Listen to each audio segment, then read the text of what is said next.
پہاڑی زبان میں اپڈیٹ سنیے۔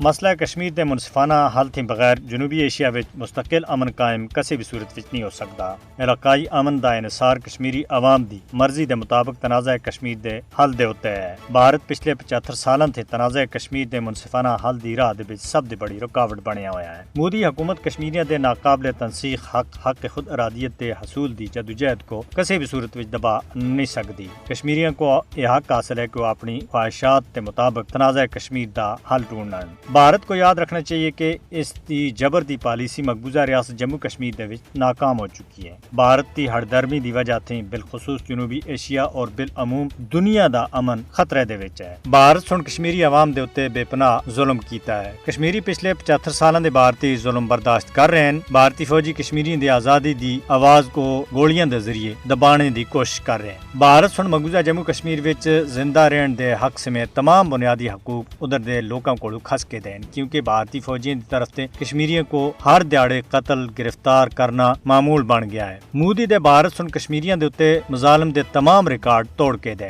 مقبوضہ جموں کشمیر وچ بی جے پی حکومت دی بربریت دی حالیہ انسانی تاریخ وچ کوئی مثال ہی نہیں ملتی۔ مودی کو ایک گل یاد رکھنی چاہیے کہ طاقت کدے بھی کسی قوم کو سر جھکانے دے مجبور نہیں کر سکتی، اور بھارت بھی طاقت دے بلبوتے دے اوتے کشمیریوں دے جذبہ آزادی کو کسی بھی صورت وچ دبا نہیں سکتا۔ تاریخ وچ بھارت کو ایک ظالم دے طور دے اوتے یاد رکھیا جا سی۔ بھارت کی طرف سے کشمیریوں کو حق خود ارادیت دینے تھی انکار جنوبی ایشیا وچ امن و استحکام دی راہ دے وچ بڑی رکاوٹ ہے۔ ظالم بھارت کے خلاف کشمیریوں دی جدوجہد مقبوضہ جموں کشمیر دی تاریخ وچ سنہرا حرفاں دے نال لکھی جا سی۔ بھارت کو مقبوضہ جموں کشمیر وچ آخرکار شکست دا منہ دیکھنا پے سی۔ اقوام متحدہ کو اپنی قرارداداں دے مطابق تنازع کشمیر دے حل وچ مدد دے واسطے اپنا صحیح کردار ادا کرنا چاہیے۔ جنوبی ایشیا وچ امن دے واسطے تنازع کشمیر کو حل کرنا بہت ضروری ہے۔ بھارت کو باندھے طور دے اوتے آخ دینا چاہیے کہ وہ تنازع کشمیر دے حل دے واسطے اقوام متحدہ دے سامنے کیتے گئے اپنے وعدے پورے کریں۔